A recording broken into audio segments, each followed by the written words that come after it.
الحمد لله رب العالمين وهو ولي الصالحين والصلاة والسلام على أشرف المرسلين سيدنا وحبيبنا محمد بن عبد الله وعلى آله وصحبه ومن تبعه بإحسان إلى يوم الدين. எல்லா புகழும் வல்லவன் அல்லாஹ் ஒருவனுக்கே. அவன் தனித்தவன், இணை துணை அற்றவன். எல்லா படைப்புகளையும் படைத்து பரிபாலிக்கக்கூடிய வணக்கத்துக்குரிய ஒரே நாயன்.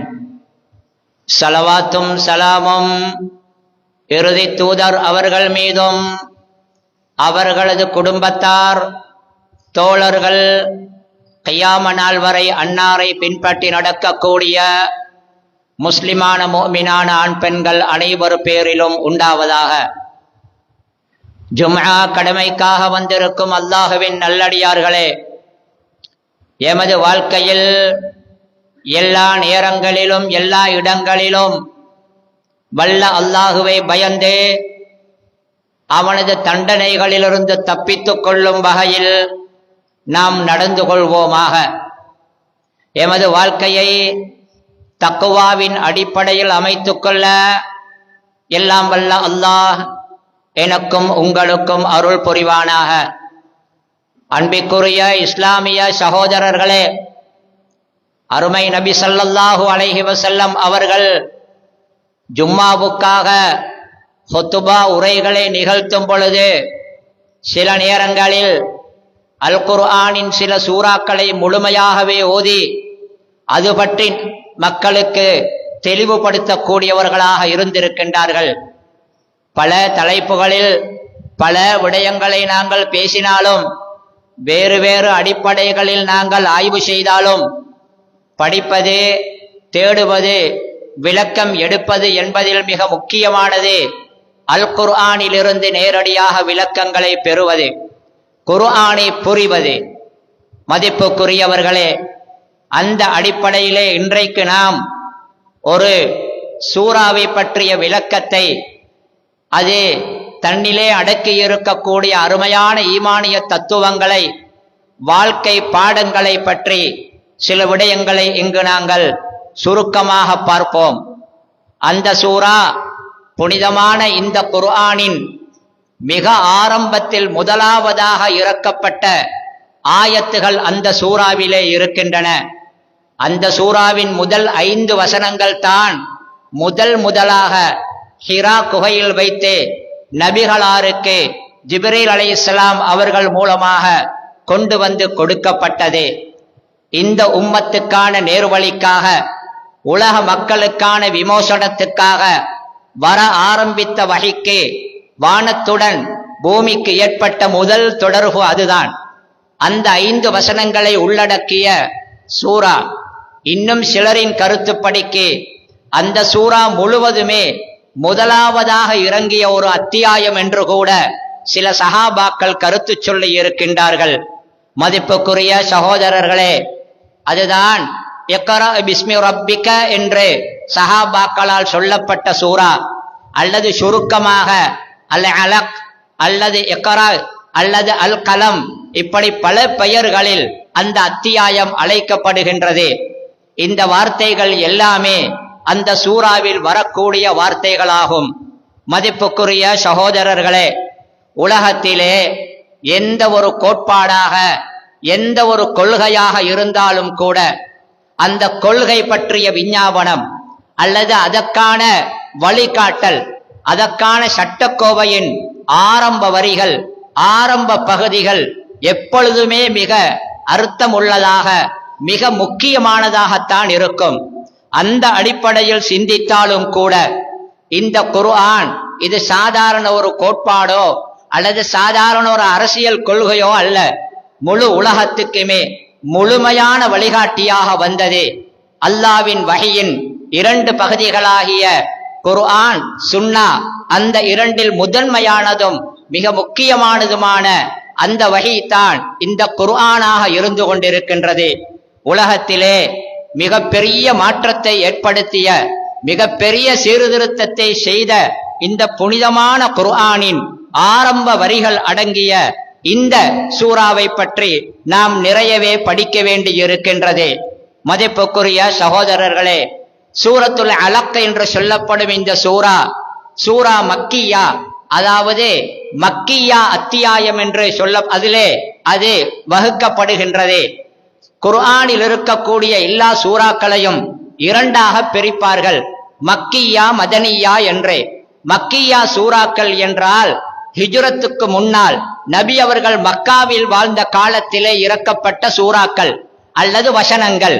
இந்த இக்ரா சூரா நபி அவர்கள் மக்காவில் இருந்த காலத்திலும் மிக ஆரம்ப காலத்திலே இறக்கப்பட்டதாகிய ஒரு சூறாவாகும். இதிலே இந்த அத்தியாயத்திலே 19 வசனங்கள் இருக்கின்றன, 72 வார்த்தைகள், அதே 22 சொற்கள், 281 எழுத்துக்கள் இருக்கின்றன. இந்த புனிதமான அல் குர்ஆன் கிட்டத்தட்ட 23 வருட கால இடைவெளியில் கொஞ்சம் கொஞ்சமாக இறக்கப்பட்டது, பகுதி பகுதியாக இறக்கப்பட்டது. அது இறங்கிய வரிசை முறை வேறு, அதை இப்பொழுது நாங்கள் ஓதும் வரிசை முறை என்பது வேறு. இக்ரா சூரா அதன் ஆரம்ப ஆயத்துகள் முதலாவது இறங்கியது.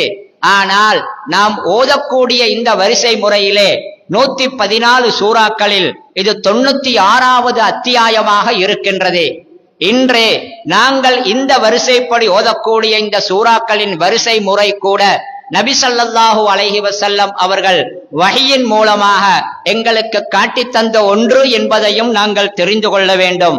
மதிப்புக்குரியவர்களே, ஆழமான அர்த்தங்களையும் படிப்பினைகளையும் கொண்ட இந்த குர்ஆனின் முக்கியமான இந்த சூரா பெரும்பாலும் நாங்கள் இதை சிந்திப்பது கிடையாது என்பதை விட இந்த சூரா பெரும்பாலும் எமது பள்ளிகளிலே தொழுகைகளின் போது கூட பெரும்பாலும் ஓதப்படுவது கிடையாது.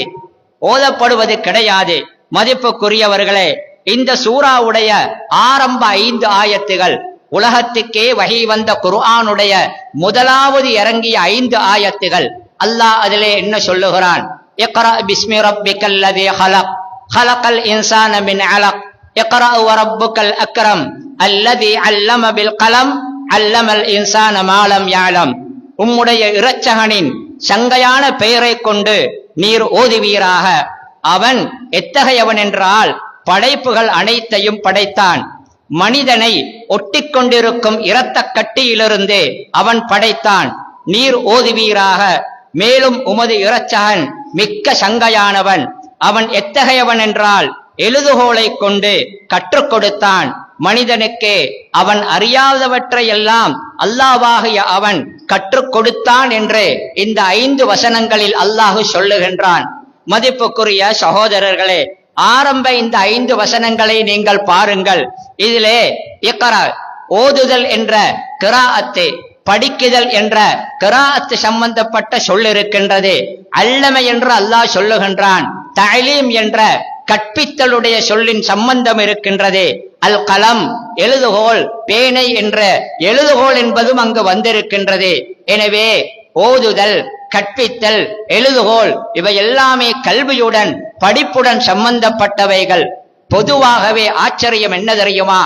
இந்த குர்ஆன் முதலாவதாக உலகத்துக்கு இறங்கிய அதன் ஆயத்துகள் ஆரம்பத்திலேயே கல்வியை, படிப்பை, ஓதுவதை, அறிவை தேடுவதை பற்றி வலியுறுத்தி இருக்கின்றது. இஸ்லாம் ஒரு அறிவுபூர்வமான மார்க்கம் என்பதையும் எந்த ஒன்றையும் தேடி படித்து அதை புரிந்து செயல்பட வேண்டும் என்பதையும் தூண்டக்கூடிய ஒரு மார்க்கம் என்பதை இதிலிருந்து எங்களுக்கு புரிந்து கொள்ளலாம். மதிப்புக்குரிய சகோதரர்களே, இக்ரா என்றால் ஓதுவீராக. ஓதுவது என்றால் மனப்பாடமாக இருக்கும் ஒன்றை ஒருவர் மனனத்திலேயே ஓதுவதற்கு கூட கிராஅத் என்று அரபியிலே சொல்லுவார்கள். அல்லது எழுத்து வடிவத்திலே இருக்கும் ஒன்றை பார்த்து அதை வாசிப்பதையும் பொதுவாக அரபியிலே கிராஅத்தே ஓதுவது என்று சொல்லுவார்கள். அந்த அடிப்படையில் பார்த்தால் இங்கு அல்லாஹு தஆலா வாசிப்பீராக, ஓதுவீராக என்று சொல்லி இருக்கின்றான். ஓதப்பட வேண்டியது எது, எதை ஓதுவது என்பதை அல்லாஹ் இங்கு சொல்லவில்லை. ஓதப்பட வேண்டியது எது என்பதை சொல்லவில்லை. எனவே அது பொதுவாக இருக்கலாம். எதுவெல்லாம் மனிதனுக்கு பயனுள்ளதாக, எதுவெல்லாம் வாழ்க்கைக்கு தேவையான அறிவாக இருக்கின்றதோ அதை எல்லாவற்றையும் வாசிப்பதும் அதையெல்லாம் தேடுவதும் படிப்பதும் என்ற பொதுவான கருத்தை இதற்கு எடுக்கலாம் என்றிருந்தாலும் கூட ஓதப்பட வேண்டியது எது என்றதிலே முதன்மை நிலையில் இருக்கக்கூடிய கருத்து என்ன தெரியுமா? குர்ஆனை ஓதுவீராக, குர்ஆனை படிப்பீராக என்பதுதான் அதில் முதல் நிலையில் இருக்கக்கூடிய விளக்கம் என்பதை நாங்கள் புரிந்து கொள்ள வேண்டும். மதிப்புக்குரிய சகோதரர்களே, இந்த நபி அவர்களுக்கு வஹி வந்தது, ஜிப்ரீல் அலைஹிஸ்ஸலாம் இதை இறக்கி வைத்தது, அதற்கு பின்னால் வந்த ஆயத்துகளின் தொடர்களை எல்லாம் பார்க்கும் பொழுது அல்லாஹ் நபிக்கு ஓதச் சொன்னது என்பது முதல் நிலையில் இருக்கக்கூடிய விளக்கம் அல் குர்ஆனை ஓதுவது என்பதுதான். ஆனால் இன்றைக்கு என்ன நடக்கின்றது தெரியுமா? நாம் சமூகத்திலே பார்க்கின்றோம், சமூகத்திலே பலவிதமான படிப்புகள், பலவிதமான கற்கை நெறிகள், பலவிதமான கலைகள் இருக்கின்றன. அந்த ஒவ்வொரு கலைகளையும் படிக்கும் பொழுது, அதை தேடும் பொழுது இதை சொல்லுவார்கள், அல்லாஹ் இக்ரா என்று சொல்லி இருக்கின்றான், முதலாவது வஹியே வாசிக்க சொல்லி இருக்கின்றது, படிக்க தூண்டி இருக்கின்றது, வாசிப்பதற்கு தூண்டி இருக்கின்றது என்று சொல்லி எல்லா கலைகளையும் படிக்கும் பொழுது இதை சொல்லுவார்கள். ஒரு வகையில் பிழை இல்லை என்றிருந்தாலும் கூட தேவையானது, தேவையில்லாதது, அல்லாவின் அச்சத்தை எங்களுக்கு கொடுக்கக்கூடியது, அச்சத்தை கொடுக்காதது, பல பொழுது எமக்கு பெரிய அளவில் பயனில்லாதது என்ற கல்விகளுக்கு கூட இதை நாங்கள் சொல்லிக் கொண்டு படிக்கப் போகின்றோம். ஆனால் அல்லாஹ் குர்ஆனை தான் படிக்க சொல்லுகின்றான் என்பது முதன்மையானது.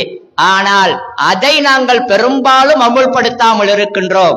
ஓதுவீராக என்று அல்லாஹ் சொன்னது பிரதானமாக குர்ஆனைத்தான். அல்லாஹ் சொல்லிவிட்டானே ஓதுவீராக என்று. எனவே அந்த குர்ஆனை ஓதுவோம், அதை படிப்போம், அதை விளங்குவோம் என்பதிலே நாங்கள் கவனஈனமாக இருந்து கொண்டிருப்பதுதான் கவலைக்குரியது. சகோதரர்களே, மதிப்புக்குரியவர்களே, அல்லாஹ் இதில் இன்னும் ஒன்றையும் சொல்லுகின்றான், இக்ரா பிஸ்மி ரப்பிக்கல்லதீ ஹலக், வாசிப்பீராக, ஓதுவீராக என்பதை என்ன எடுத்துக்கொண்டாலும், எதை படிப்பது என்று வைத்துக் கொண்டாலும் கூட, பயனுள்ள எந்த கல்வி என்று வைத்துக் கொண்டாலும் கூட, ஓதுவது எப்படி இருக்க வேண்டும் தெரியுமா? படிப்பதும் கற்பதும் எப்படி இருக்க வேண்டும் தெரியுமா? பிஸ்மி ரப்பிக்கல்லதீ ஹலக், பிஸ்மி ரப்பிக்க, உங்களது இரட்சகனின் திருநாமத்தை கொண்டு ஓதுவீராக.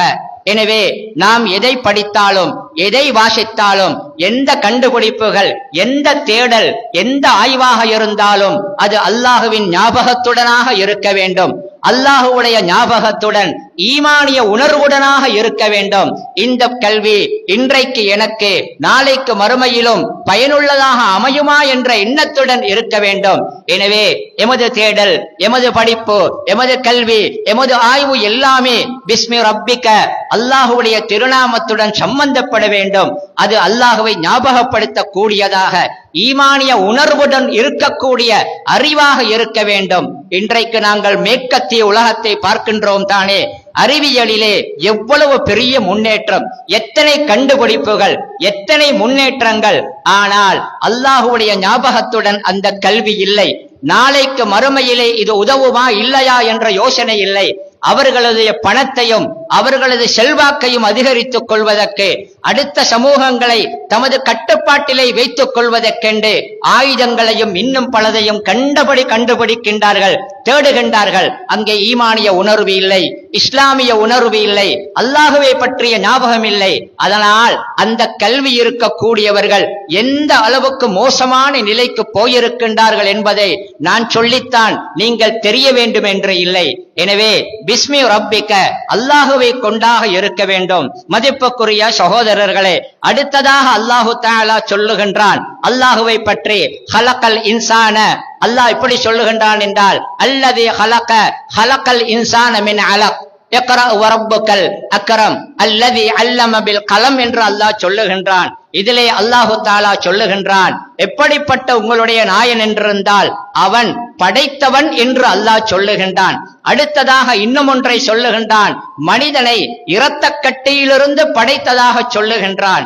இதிலே அல்லாஹுடைய படைப்பு ஆற்றல் இருக்கின்றது, படைக்கும் அதிகாரம், படைக்கும் சக்தி இருக்கின்றதே, அதனை அல்லாஹு தஆலா குறித்து சொல்லுகின்றான். அல்லாஹுவை பற்றி சொல்வதற்கு அவனது பண்புகள், அவனது வல்லமைகள் என்று நிறைய இருக்கின்றன. ஆனால் படைக்கும் அவனது ஆற்றலை அங்கு அல்லாஹு தஆலா இங்கு குறித்து சொல்லுகின்றான். ஏன் தெரியுமா? இந்த பிரபஞ்சத்தின் அனைத்தையுமே படைத்தவன் அவன் மாத்திரம்தான். படைக்கும் அதிகாரமும் படைப்பதற்கான சக்தியும் கூட அந்த அல்லாஹ் ஒருவனுக்கு மாத்திரம்தான் இருக்கின்றது. அந்த அல்லாஹு தஆலாவுடைய படைப்புகள் ஆச்சரியமானவைகள். அவனது படைப்புகளில் மிகச் சிறிய எமது கண்ணுக்கு தென்படும் சின்ன படைப்புகளில் கூட அல்லாஹ் வைத்திருக்கும் ரகசியங்களும் நுணுக்கங்களும் ஆச்சரியமானவைகள். மதிப்புக்குரிய சகோதரர்களே, சில பொழுது மனிதன் தனது அறிவின் மூலமாக அல்லது விஞ்ஞானத்தின் மூலமாக ஏதாவது நவீன சாதனங்களை கண்டுபிடித்து விட்டால், ரோபோக்கள் அல்லது புதிய மெஷின்கள், புதிய கருவிகள், அது பலதையும் செய்யும் பொழுது நாம் ஆச்சரியப்பட்டு விடுகின்றோம். சில பலகீனமானவர்கள், என்ன இவர்களும் இப்படியெல்லாம் செய்கின்றார்களே, அல்லாஹ் செய்ததை போன்று செய்கின்றார்களோ என்று கூட பலவீனமாக அவர்களது மனதிலே சலனம் வருகின்றது. மதிப்புக்குரியவர்களே, மனிதன் என்னதான் உருவாக்கினாலும், மனிதன் என்னதான் கண்டுபிடித்தாலும், மனிதனுடைய கண்டுபிடிப்புகளும் மனிதன் உருவாக்கியவைகளும் அல்லாஹு தஆலாவுடைய படைப்பும் எந்த விதத்திலும் ஒப்பு நோக்கிப்பட முடியாத ஒன்று என்பதை விளங்கிக் கொள்ள வேண்டும்.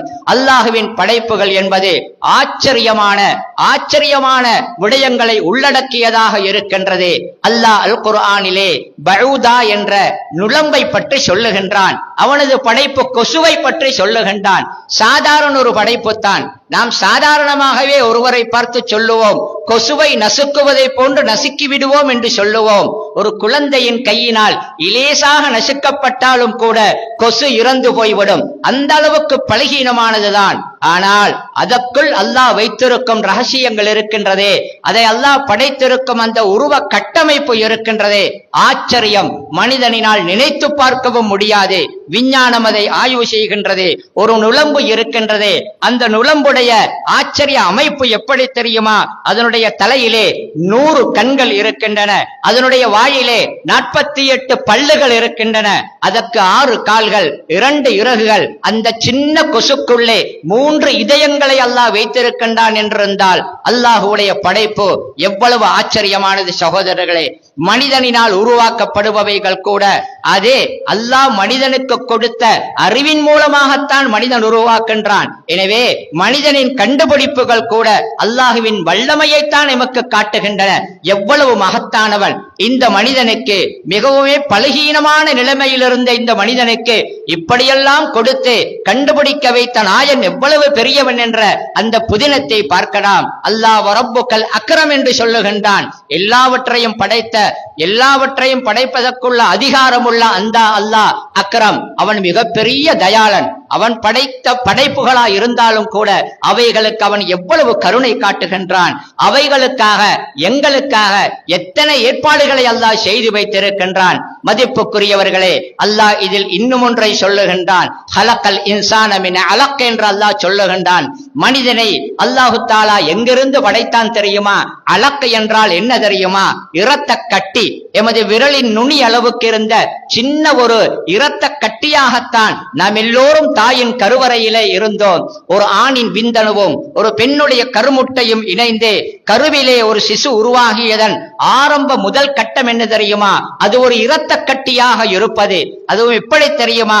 விரல் நுனி அளவுக்கான சின்ன ஒரு இரத்த கட்டி கருவறையிலே அங்குமிங்கும் திரிந்து கொண்டு எங்காவது போய் ஒட்டிக்கொள்வதற்கு இடம் தேடும். கருவின் அறையிலே அதன் சுவர்களிலே அது ஒட்டிக்கொண்டால் அதற்கு பின்னால் அல்லாஹு தஆலா அதற்கு இப்படி ஒரு பூரணமான மனிதனுடைய வடிவத்தை கொடுக்கின்றான்.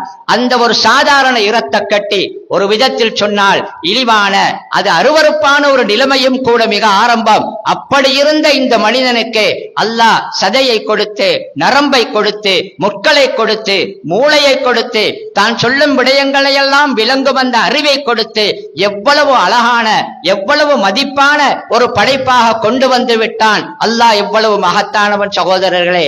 அல்லாஹ் மனிதனுக்கு அவனது ஆரம்பத்தை ஞாபகப்படுத்துகின்றான்.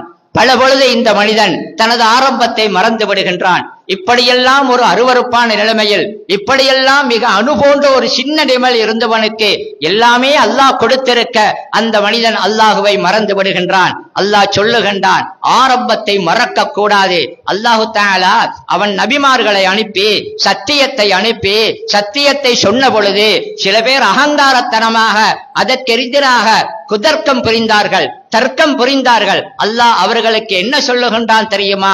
இன்னா ஹலக்னாஹு மின் நுத்ஃபத்தின் ஃபஇதா ஹுவ ஹஸீமும் முபீன். அவனை நாங்கள் இந்திரிய துளியிலிருந்து படைத்தோம். நிச்சயமாக பார்த்தால் இன்றைக்கு அவன் வெளிப்படையாகவே இம்முடன் வாதாடுகின்றான் என்று அல்லாஹ் சொல்லுகின்றான். மனிதனின் பிரச்சனைகளில் ஒன்று என்ன தெரியுமா?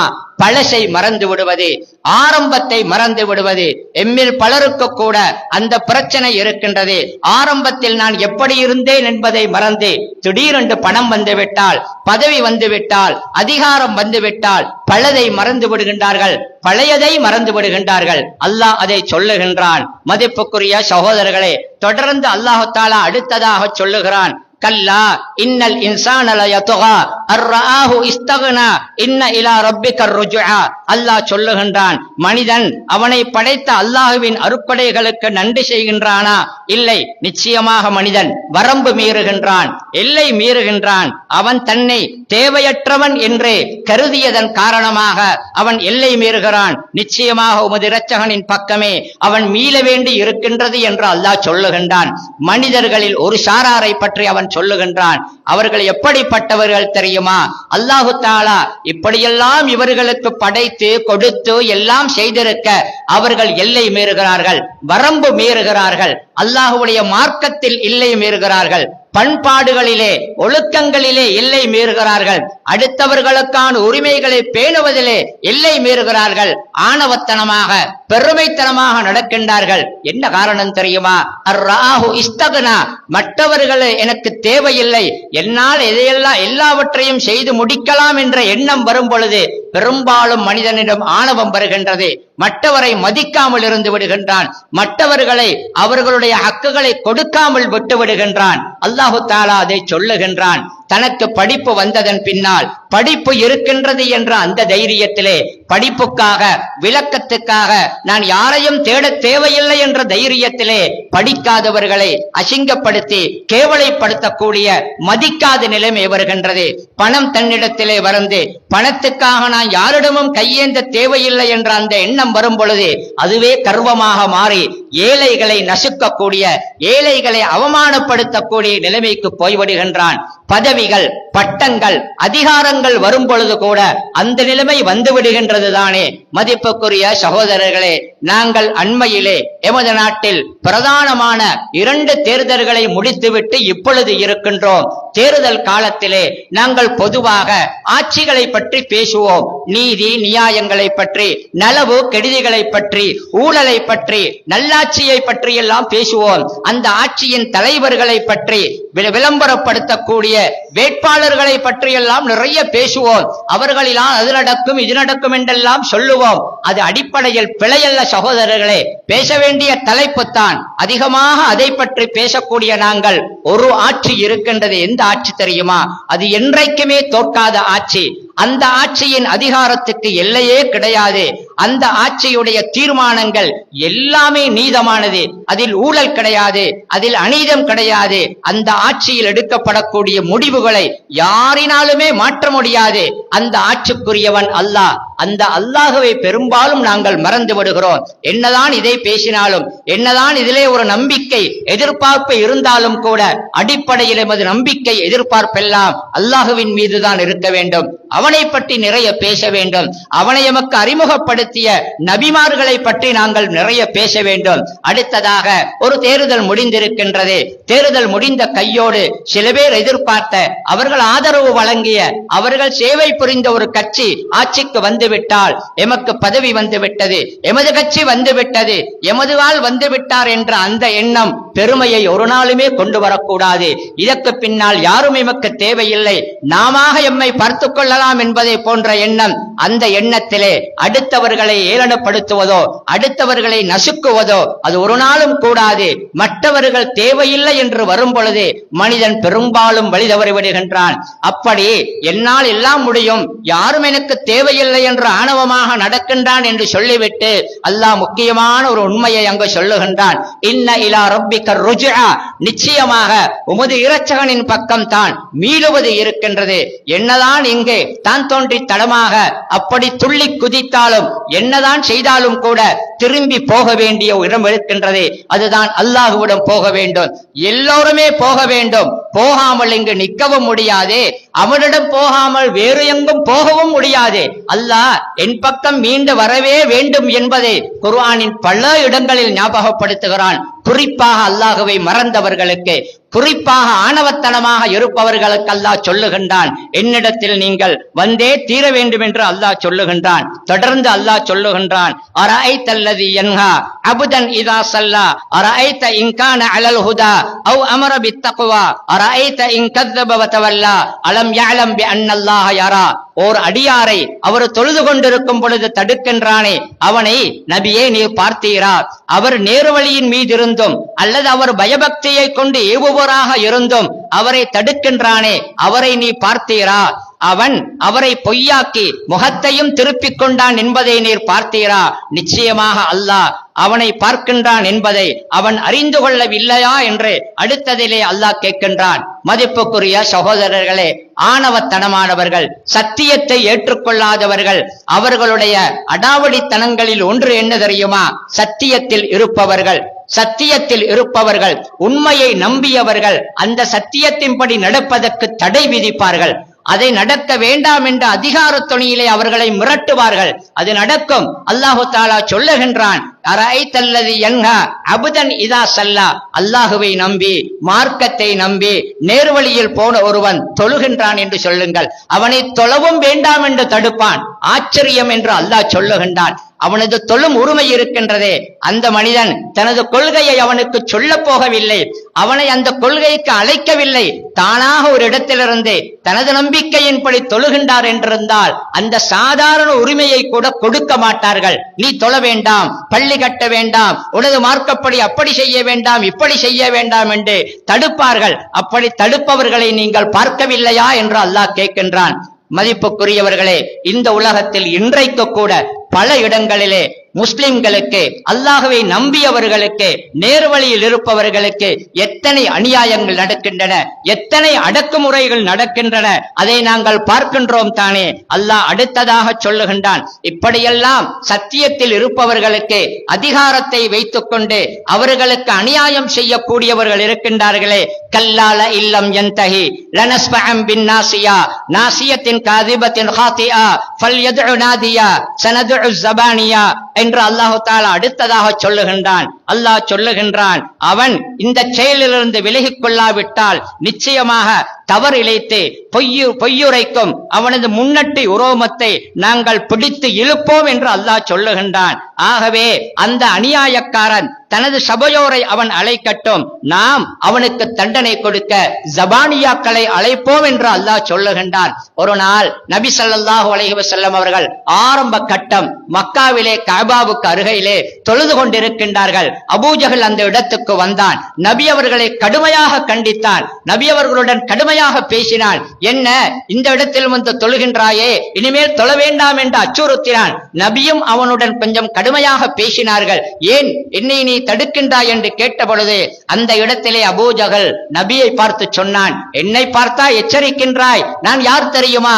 நான் நினைத்தால் இந்த மக்கா முழுவதுமாக குதிரை வீரர்களை கொன்ற படையினால் நிரப்பி விடுவேன், அந்த அளவுக்கு என்னிடம் பலம் இருக்கின்றது என்று நபியிடத்திலே இருமாப்பாக பேசினான். அல்லாஹு தஆலா சொல்லுகின்றான், ஃபல்யதுஉ நாதியஹு, அவனது சபையை அவன் அழைக்கட்டு, அவனது படையை அவன் அழைக்கட்டு. நாம் யாரை அழைப்போம் தெரியுமா? சனதுஉ ஸபானியா, நாம் அழைப்பது யுத்தத்துக்காக ஜபானியாக்கள் மலக்குமார்களை, யாருக்குமே ஈடு கொடுக்க முடியாத கடுமையான மலக்குமார்களை அழைப்போம் என்று அல்லாஹ் சொல்லுகின்றான். மதிப்புக்குரிய சகோதரர்களே, அப்படிப்பட்டவர்களுக்கு அல்லாஹ் தண்டனை கொடுப்பதாக சொல்லுகின்றான். ஒரு நாள் அபூஜஹல் இதே போன்று சொல்லிக் கொண்டிருந்தான், முஹம்மது இங்கு வருகின்றாரா, அவர் வந்து தனது முகத்தை மண்ணிலே வைத்து அந்த தொழுகையை நடத்துகின்றாரா, நடத்தினால் சொல்லுங்கள், நான் அவரது கழுத்தின் மீது ஏறி அதனை நான் மிதிப்பேன் அவரை என்று சொன்னான். அதற்கு பின்னால் நபி அவர்கள் தொழுது கொண்டிருக்கின்றார்கள். அபூஜகல் நபி அவர்களுடைய கழுத்தின் மீது ஏறி மிதிப்பதற்காக வருகின்றான்.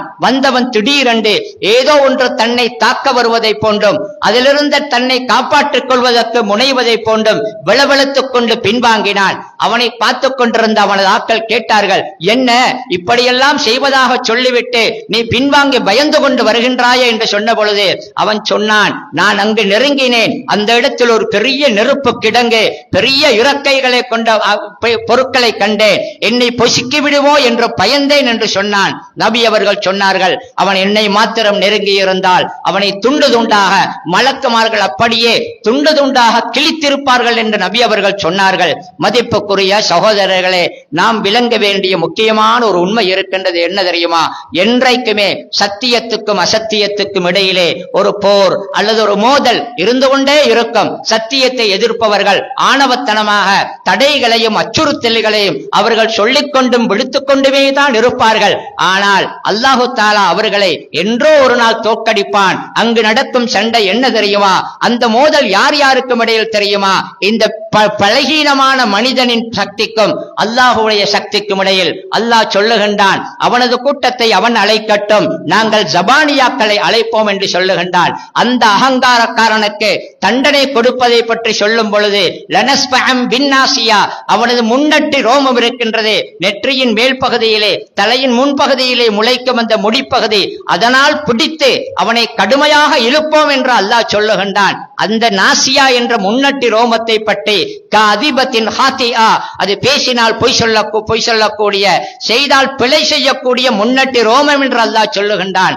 அது அல்லாஹுவின் ஆதிக்கத்தில் இருக்கின்றது. இன்றைய விஞ்ஞானம் கூட சொல்லுகின்றது, மனித மூளையிலே இந்த முற்பகுதியில் தான் அவனது செயல்களுக்கான முடிவுகள் எடுக்கப்படுகின்றன. எனவே அவனது பிழையான முடிவுகள், அவனது பிழையான தீர்மானங்கள் எல்லாம் அங்குதான் எடுக்கப்படுகின்றது. அங்குதான் பொய்க்கான வழிகள், அங்குதான் பிழைக்கான தீர்மானங்கள் வருகின்றது. அந்த இடத்தை பிடித்தே இழுத்து அவனுக்கு தண்டனை கொடுப்பதாக அல்லாஹு தாலா சொல்லுகின்றான். இந்த சூராவுடைய மிக கடைசி ஆயத்திலே அல்லாஹு தாலா என்ன சொல்லுகிறான் தெரியுமா? அல்லாஹு தாலா கடைசியாக தொழுகிறான், நீர் தொழுவதை விட்டும் தடுத்துவிட முயன்றானே, அவ்வாறு அல்ல நபியே, நிச்சயமாக நீர் அவனுக்கு கீழ்ப்படியாது, முத இரட்சகனுக்கு சிரம் பணிவீராக, இன்னும் அவனை வணக்கத்தின் மூலம் நெருங்குவீராக என்று அல்லாஹ் சொல்லுகின்றான். அழகான ஒரு உண்மையை அல்லாஹ் சொல்லுகின்றான். நேர்வழியில் இருப்பவர்கள், சத்தியத்தை விளங்கியவர்கள், அவர்களுக்கு முஸ்லிம் அல்லாதவர்களிலிருந்தும் அச்சுறுத்தல்கள் வரும், அல்லது முஸ்லிம்களுக்கிடையிலே சுன்னாவையும் சத்தியத்தையும் உண்மையையும் இதுதான் மார்க்கம் என்று விளங்கியவர்களையும் அதற்கு எதிர்க்கக்கூடியவர்கள், அதை புரியாதவர்கள், அவர்களையும் அச்சுறுத்துவார்கள். யாராவது வேண்டாம் என்று சொல்லுகின்றார்களே, யாராவது அப்படி செய்வேன் இப்படி செய்வேன் என்கின்றார்களே, அதுவெல்லாம் இருப்பதனால் என்னால் மார்க்கப்படி நடக்க முடியாது, நடக்கக்கூடாது என்று நாம் ஒதுங்கி இருக்க தேவையில்லை. அல்லாஹ் சொல்லுகின்றான், அவன் சொல்வதை நீங்கள் கேட்க வேண்டாம், அவன் சொல்வதை நீங்கள் கேட்க வேண்டாம், நீங்கள் சுஜூது செய்யுங்கள், அல்லாஹ்வை நெருங்குங்கள் என்று சொல்லுகின்றான். என்ன உண்மை தெரியுமா? யார் எதிர்த்தாலும், யார் பேசினாலும், யார் அச்சுறுத்தினாலும் அவர்களை ஒரு பக்கம் அப்படியே விட்டுவிட்டு நாம் எமது பாதையில் போக வேண்டும். நாம் விளங்கிய சத்தியத்தின்படி அல்லாஹ்வை நெருங்க வேண்டும். எல்லா எச்சும் முடிந்ததன் பின்னால், எல்லா அச்சுறுத்தலும் முடிந்ததன் பின்னால் தான் நான் சத்தியத்தை எடுத்து நடப்பேன் என்று இருக்கக்கூடாது. அது அப்படியே போகும், நான் இப்படியே போக வேண்டியதான், அதை அல்லாஹ் பார்த்துக் கொள்ளுவான் என்ற உண்மையை அல்லாஹ் சொல்லுகின்றான். அழகான ஈமானிய பாடங்களை, அழகான தத்துவங்களை சொல்லக்கூடிய அருமையான ஒரு சூரா. இதிலிருந்து நாம் படிப்பினை பெறுவோமாக. வஆகிரு தஅவானா அனில் ஹம்துலில்லாஹி ரப்பில் ஆலமீன்.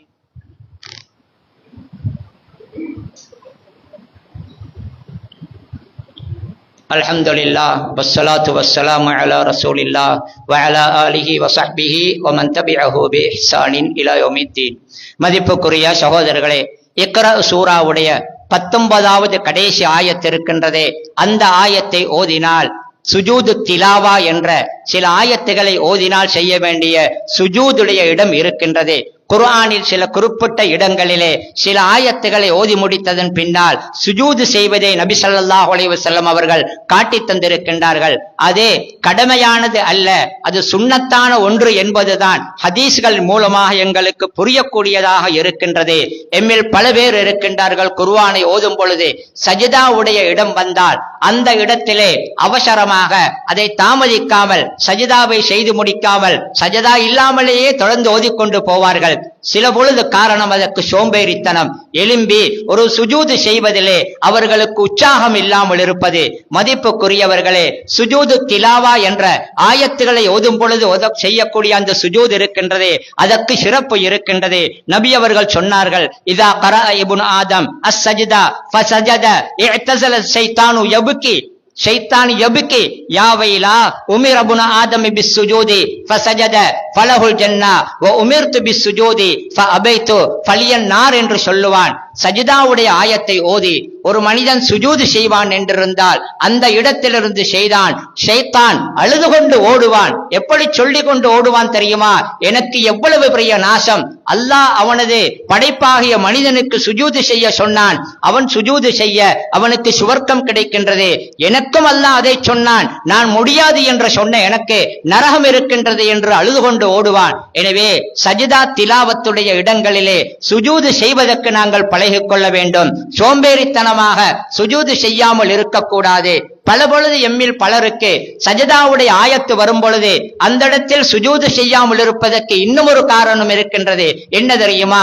உது இல்லையே, கிபிலாவுடைய திசை தெரியாதே, அல்லது பெண்களாக இருந்தால் தொழுவதற்கான முறையில் உடைகளை அந்த அமைப்பிலே உடலை மறைக்கவில்லையே என்றெல்லாம் யோசிப்பார்கள். சஜதா திலாவத்து என்ற அந்த சுஜூது செய்வதற்கு ஏனைய தொழுகைகளை போன்று கிபிலாவை முன்னோக்கி உதுவுடன் இருந்து அப்படியெல்லாம் செய்ய வேண்டும் என்பதற்கு நேரடியாக ஆதாரம் கிடையாது. இதுவும் ஒரு தொழுகையை போன்றது. இதற்கும் அந்த சட்டங்கள் நிபந்தனைகள் எல்லாம் தேவை என்று ஒரு சாரார் சொன்னாலும் கூட இது ஒரு தொழுகை அல்ல, இது ஒரு சுஜூது மாத்திரம்தான். இந்த சுஜூதுக்கு அப்படியான நிபந்தனைகள் இருப்பதற்கான நேரடி ஆதாரங்கள் இல்லை என்பதனால் ஒரு சாரார் இதற்கு அதுவெல்லாம் தேவையில்லை என்று சொல்லுகிறார்கள். அதுதான் வலுவான ஆதாரபூர்வமான கருத்து. எனவே சஜிதா திலாவத்து செய்யாமல் இருப்பதற்கு உது கிடையாது என்று நினைத்து கொண்டு அல்லது அப்படி இருக்கவில்லை, தேவையில்லை, எந்த நிலையில் நாம் இருந்தாலும் கூட ஒரு சுஜூதை செய்து விடுவது அவ்வளவுதான். அது பெருமதியான சுஜூது சகோதரர்களே. இன்னும் சிலரிடத்தில் இப்படி ஒரு எண்ணம் இருக்கின்றது, சஜிதாத்தை செய்யாமல் அந்த இடத்திலே சுப்ஹானல்லாஹி வ பிஹம்திஹி என்ற அந்த திக்ரை பலமுறை ஓதினால் போதும், சஜிதாவுக்கு பதிலாக அது ஈடாகும் என்று நினைக்கின்றார்கள். அதற்கு எந்த ஆதாரமும் கிடையாது. சுஜூது தான் செய்ய வேண்டும். எனவே சஜிதா திலாவத்தை நாங்கள் செய்வதற்கு பழகிக் கொள்ள வேண்டும். மிம்பரிலே ஒரு ஹத்தீப் சஜிதா திலாவத்துடைய ஆயத்தை ஓதினால் என்ன செய்வது? உமர் ரதியல்லாஹு அவர்கள் ஒரு முறை அதை ஓதினார்கள். சஜிதாவுடைய ஆயத்தை ஓதி கீழே இறங்கி சுஜூது செய்தார்கள். இன்னும் முறை மிம்பரில் வைத்து அவர்கள் ஓதிவிட்டு இந்த இடத்தில் சுஜூத் செய்வது கடமை அல்ல, விடுவதில் பிழை அல்ல என்று சொல்லி சுஜூத் செய்யாமலும் விட்டு இருக்கின்றார்கள் என்பதையும் நாங்கள் புரிந்து கொள்ள வேண்டும். வல்ல அல்லாஹ் எம் அனைவருக்கும் அருள் புரிவானாக. யா அல்லாஹ், எமது பாவங்களை மன்னிப்பாயாக, எமது தாய் தந்தையர்கள் உஸ்தாதுமார்களுடைய பாவங்களை மன்னிப்பாயாக. முஸ்லிம்கள் எங்கெல்லாம் கஷ்டப்படுகின்றார்களோ அவர்களுக்கு விடிவையும் விமோசனத்தையும் கொடுப்பாயாக. வ ஆகிரு தஅவானா அனில் ஹம்துலில்லாஹி ரப்பில் ஆலமீன்.